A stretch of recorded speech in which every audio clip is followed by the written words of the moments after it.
Bismillahirrahmanirrahim. Dear student of second year, I am Muhammad Aslam, lecturer in English, Government Imamia College, Sahiwal. On line teaching کے حوالے سے on line lectures کے حوالے سے ہمارا یہ آج پہلا لیکچر اور جس میں ہم گڈ بائی مسٹر چپس کا ناول جو ہے وہ ڈسکس کریں گے. تو dear students, good by mister Chips جو ناول ہے that is written by James Hilton اور he was born in 1900 and 1944. He was no more in this universe. Dear student, so let's come to the introduction of novel Good by Mr. Chips. As you know, you can say that James Hilton was a journalist, a commentator, and a novelist. He wrote 7 novels in his career, whereas novella Good by Mr. Chips was written in 7 days. It is also called novel, but in real sense it is a novella. Novella mean that is less than a novel. اور اس کی ایک اور جو اہم بات یہ ہے کہ best seller novel in its time, 15,000 copies were sold even at the time of first publication of this novel. جہاں تک اس کے تھیمز کا تعلق ہے تو اس میں 3 طرح کے جو تھیمز ان کو ڈسکس کیا ہے. ایک مورٹیلٹی ہے. Mortality means that each and everything is a subject to decay. ہر چیز نے ختم ہو جانا ہے.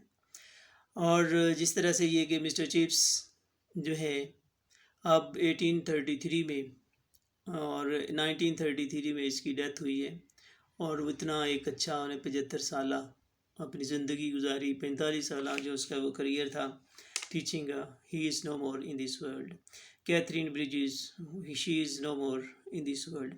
تو یہ ساری کی ساری کہانیاں جو ہیں وہ آہستہ آہستہ ختم ہوتی جا رہی.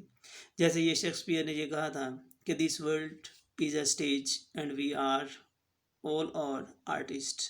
We play our role and disappear from the screen. So same is the case with this one. Second theme of this is value of education.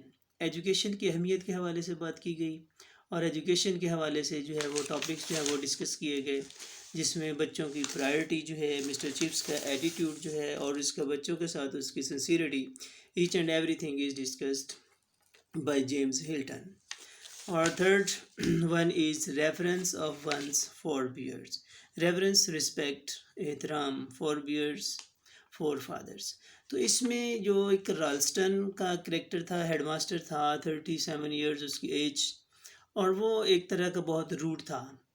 And he had no respect for mister Chips and it was his keen desire that mister Chips should retire from service as soon as possible.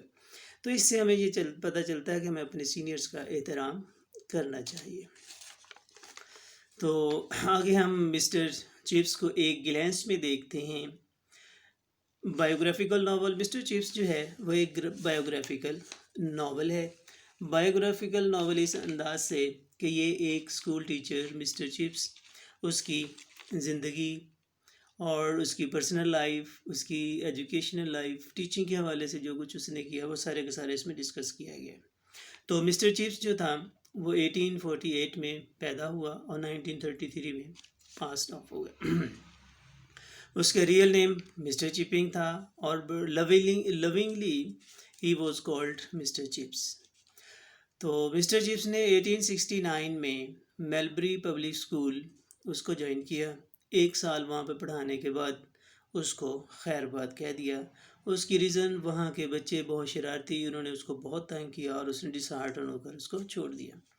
اس کے بعد جو ہے اس نے Brook field public school 1870 میں، sorry there is written mistakenly, 1870 میں at the age of 22 year اس نے جو ہے وہ Brookfield public school join کیا. اور اس وقت بروک فیلڈ پبلک اسکول کا جو ہیڈ ماسٹر تھا وہ مسٹر ویدر بھائی تھا. اور مسٹر ویدر بھائی بہت ہی فادرلی اور کرٹیس مین، بہت اچھا ایٹیٹیوڈ اس کا. اور اس نے مسٹر چپس کو جو ہے وہ بہت جو بک اپ کیا، موٹیویٹ کیا. اور اس کے اپنے پہلے انٹرویو میں اس نے یہ کہا تھا کہ give your enthusiasm to Brookfield and Brookfield will give you something in return. Secondly, you are a young man, Mr. Chipping, and Brookfield is an old foundation. Youth and age often combine well. یہ بیدر بھائی نے mister chips کو اس کے اپنے پہلے interview میں، preliminary interview میں یہ باتیں کہی تھیں. اس کے بعد یہ ہے کہ 1896 کا جو سال تھا، یہ مسٹر چپس کی زندگی میں ایک جو تھا بہت بڑا ٹوسٹ تھا. اور وہ یہ ہے کہ اپنے وہ سمر ویکیشن جو تھا ان کو انجوائے کرنے کے لیے اپنے دوست مسٹر راڈن کے ساتھ، جو اس کا کولیگ تھا، وہ ڈسٹرکٹ لیک جاتا ہے. وہاں پہ گریٹ گیبل کا جو ایک انسیڈنٹ پیش آتا ہے، وہ دیکھتا ہے کہ پہاڑی کی چوٹی پہ ایک لڑکی جو ہے وہ تیز تیز ہاتھ ہلا رہی ہے. اس نے سمجھا کہ دیر از سم تھنگ ڈینجر. وہ اس کو ہیلپ آؤٹ کرنے کے لیے اس کی طرف دوڑتا ہے. انفارچونیٹلی یا فارچونیٹلی کہہ لیجیے گا، میں تو اس کو فارچونیٹلی کہوں گا، کہ وہ گرا، اس کے پاؤں پہ چوٹ لگ گئی. اور وہ جو لڑکی اس کو دیکھ رہی تھی، کیتھرین بریجز اس کا نام، اور وہ 25 سال اس کی عمر ہے، گورنس تھی، وہ بھی پروفیشن کے لحاظ سے. اس نے جب اس کو دیکھا تو وہ نیچے آئی، چپس کو اٹھایا اور اس کے فارم تک اس کو پہنچایا. اور اس طرح سے ایک چند ہی کی ملاقاتوں میں دے فیل ان لو ود ایچ ادر. پھر یہ کیا کہ یہ بات ان کی شادی پر منتہج ہوئی، انہوں نے شادی کر لی. اور انفارچونیٹلی یہ شادی زیادہ دیر تک نہیں چلی، صرف 2 سال. کارسا اور ڈیورنگ اے چائلڈ برتھ جو کہتی تھی، اس کی ڈیتھ ہو گئی، اور 1 اپریل 1898 کی یہ بات ہے. تو مسٹر چپس جو تھا، اس کے بعد ہم دیکھتے ہیں کہ اس کی ریٹائرمنٹ ہے 1913 میں. اور آفٹر ریٹائرمنٹ اس کی ایکٹیویٹیز یہ تھیں کہ وہ اسٹوڈنٹس کو وہاں پہ بلاتا، ان کو چائے کیک کے ساتھ ان کی تواضع کرتا، جو گیسٹ ہوتے ان کو بھی. اس طرح سے جو ہے وہ اپنے دن جو تھا وہ گزارتا تھا. ان دنوں میں وہ رہتا مسز وکٹ کے پاس تھا. مسز وکٹ بھی جو تھی وہ ایکس ممبر تھی بروک فیلڈ کی، اور لائنن روم کی وہ انچارج ہوا کرتی تھی. تو ان دونوں کی ڈسکشنز کا جو موضوع وہ بھی بروک فیلڈ کی ایکٹیویٹیز ہوتی تھی. یوں کہہ لیں کہ مسٹر چپس نے اپنا سارے کا سارا جو ایک روٹین لائف تھی آفٹر دا ریٹائرمنٹ، اس نے بروک فیلڈ کی انہی بیلز کے ساتھ اٹیچ کی ہوئی تھی. تو 1930 میں پھر اس نے اپنی وصیت لکھی، اور یہ وصیت جو ہے مسٹر چپس کو نو ڈاؤٹ ایک بہت بڑا انسان جو ہے وہ ثابت کرتی ہے. اس نے یہ کیا کہ اپنی ساری کی ساری جو اس کی پراپرٹی تھی، اس نے وہ جو کچھ اس کا اون کرتا تھا وہ سارے کے سارا مشن کو دے دیا. کچھ مسز وکٹ جس کے پاس وہ ٹھہرا ہوا تھا، اور باقی جو تھی اپنی پراپرٹی وہ برک فیلڈ کے اسٹوڈنٹس کے لیے، اسکالرشپس کے لیے مخصوص کر دی. تو یہ باتیں یقیناً ایک عظیم انسان جو ہے وہی کر سکتا ہے. پھر جو ہے اگر ہم اور آگے بڑھیں تو یہ چونکہ ہائی لائٹس ہیں، چند مین پوائنٹس ہیں اس کے، تو وہ یہ ہے کہ اس کی لنفرڈ کے ساتھ میٹنگ اور ڈسکشن ہوتی ہے. لنفرڈ کو اسکول کے ہی کچھ اسٹوڈنٹس جو ہیں مسٹر چپس کے پاس بھیج دیتے ہیں کہ آپ کو مسٹر چپس بلا رہا ہے. حالانکہ اس نے نہیں بلایا ہوتا، لیکن جب وہ جاتا ہے تو اس کے بعد ڈسکشنز ہوتی ہیں، اسکول کے بارے میں ہی ہوتی ہیں، اس کو چائے پیش کی جاتی ہے، باتیں ہوتی رہتی ہیں. اور ہوتا یہ ہے کہ لنفرڈ جب مسٹر چپس سے الگ ہونے لگتا ہے تو اس کو وہ خدا حافظ کہتا ہے، گڈ بائی مسٹر چپس کہتا ہے. تو اب یہ ہے کہ اس کے بعد اس کی طبیعت تو پہلے سے خراب ہو رہی ہوتی ہے. اس کا ڈاکٹر میریول وہ بھی اس کے پاس کھڑا ہوا ہوتا ہے. کارٹ رائٹ جو ہے وہ ہیڈ ماسٹر ہے اس وقت بروک فیلڈ کا، وہ بھی ہے. تو اس طرح سے لوگ کھڑے ہوئے ہیں. اور کارٹ رائٹ جو کہتا ہے کہ اٹ از اے پٹی that chips had no children, کہ بڑی قابل رحم بات ہے کہ چپس کے جو ہے وہ بچے نہیں ہیں. یہ بات چپس کو بہت ناگوار گزری، اور وہ نیم بے ہوشی کے عالم میں ہی تھا. لیکن اس نے جو ہے اپنی آنکھیں کھولی اور اسے کہا، yes I have, he added. with quivering merriment, thousands of them, and all boys. وہ کہتا ہے کہ ہزاروں کی تعداد میں جو ہے وہ بچے، یعنی بروک فیلڈ میں پڑھنے والا each and every student is his child, اور وہ تھاؤزنڈز میں ہے. اور پھر یہ دیکھیں اینڈ آل بوائز، بڑے فخر سے کہتا ہے کہ سارے کے سارے لڑکے، میرے تو اتنے بچے ہیں، مجھے کس چیز کی ٹینشن ہے. تو اس کے ساتھ ہی وہ جو ہے وہ قومے میں چلا جاتا ہے، ایسے ہی اس کی ڈیتھ ہو جاتی ہے. تو جہاں تک پھر یہ گڈ بائی مسٹر چپس کا جو ٹائٹل ہے، اس کی سگنیفیکینس سے حوالے سے بات کی جائے تو وہ یہ ہے کہ good by mister Chips is said twice in this novel. First, Goodbye Mr. Chips was said by Catherine Bridges one night before their marriage.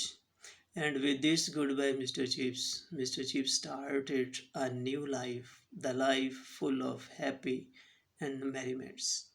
اور دوسرا گڈ بائی مسٹر چپس لنفرڈ نے کہا.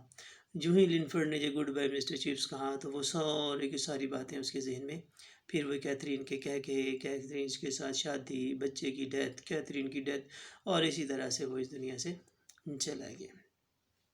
تو لہٰذا یہاں پہ میں ایک اور بات کلیئر کرنا چاہتا ہوں کہ کچھ لوگ جو ہیں وہ مسٹر چپس کے حوالے سے کہتے ہیں کہ یہ ٹھیک نہیں، یہ لو سٹوری ہے. تو اس میں لو لو کا ایسا کوئی چکر نہیں ہے، صرف ایک لڑکی کو دیکھا، اس کو لائکنگ اور لو ہوا، اس سے شادی کر لی، دیٹس اینڈ.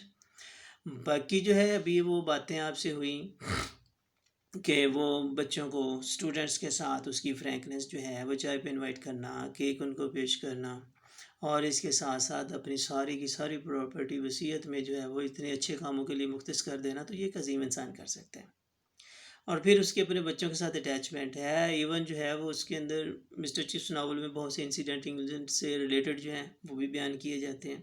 اور جنگوں کے دوران بھی شیلنگ ہو رہی ہے لیکن ہی از ٹیکنگ ہز کلاس، وہ اپنی کلاس کو پڑھا رہا ہے، بڑے ان بچوں کو موٹیویٹ کر رہا ہے. تو یہ عظیم انسان کی، ایک عظیم ٹیچر کی جو ہے وہ نشانیاں ہوتی ہیں. تو لہٰذا ڈیئر اسٹوڈنٹس، کل سے ہم جو ہے وہ اسٹیپ بائی اسٹیپ اس کے نیکسٹ جو چیپٹرس ہیں ان کے حوالے سے ڈسکس کریں گے. ٹوٹل 18 چیپٹرز ہیں گڈ بائی مسٹر چپس کے. تو کل ہم جو ہے فرسٹ چیپٹر کے حوالے سے ڈسکس کریں گے. طریقہ یہ ہوگا کہ وہ چیپٹر کی سمری آپ کو بیان کر دی جائے گی، اور اس کے بعد کچھ امپورٹنٹ کویسچن جو ہیں ان کو ڈسکس کر لیا کریں گے. باقی جو سارے کا سارا آپ لوگوں نے وہ جو ہے آئیڈیل انگلش گرامر پہ دیا وہ وہیں سے کر رہے ہیں، موسٹلی کالجز میں، اسکولز میں وہی جاری، تو وہیں سے آپ اس کی تیاری کرتے چلے جائیں گے.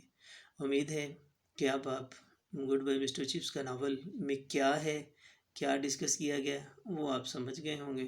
تو ہم سمپلی یوں کہہ سکتے ہیں the hero of the novel is Mr Chips and the heroine is Catherine Bridges. اور جو جیمز ہلٹن ہے وہ اس ناول کے ذریعے مسٹر چپس کے جو ہیں وہ خیالات کو، احساسات کو، اس کے پیشہ ورانہ مسائل، ریٹائرمنٹ، اس کی مصروفیات کو بہت خوبصورت انداز میں بیان کرتا ہے. اور ایون جو ہے اس کی شخصیت کے مختلف جو پہلو ہیں ان کو بہت اچھے انداز سے اجاگر کرتا ہے. تو وہ انشاءاللہ جو ہے ہم وہ چیپٹر وائز جو ہے اس کو ڈسکس کرتے چلے جائیں گے، جس انداز کے انسیڈنٹس آتے چلے جائیں گے. تو جہاں تک یہ ہے کہ اس میں ٹیکنیک جو ہے وہ فلیش بیک کی استعمال کی گئی ہے. فلیش بیک یہ ہے کہ ہم میمورائز کرتے ہیں، ہم ریمائنڈ کرتے ہیں اپنی گزشتہ دنوں کو، گزرے ہوئے لمحوں کو، اور انہی کے ذریعے جو ہے وہ ہم پھر جو ہے وہ سارے کے سارے انسیڈنٹ بیان کرتے ہیں. تو جیمز ہلٹن نے بھی یہی ٹیکنیک استعمال کی ہے، فلیش بیک کی. اور جب وہ فرسٹ چیپٹر میں اس کو دکھاتا ہے تو وہ 75 سال کا بابا بنا ہوا ہے، بوڑھا آدمی ہے. پھر وہ ریکال کرتا ہے اپنی میموریز کو اور وہ بیان کرتا چلا جاتا ہے. اس طرح سے گڈ بائی مسٹر چپس جو ہے وہ لکھا جاتا ہے. Okay students, you also good bye, see you next انشاءاللہ. اللہ حافظ، اللہ حافظ.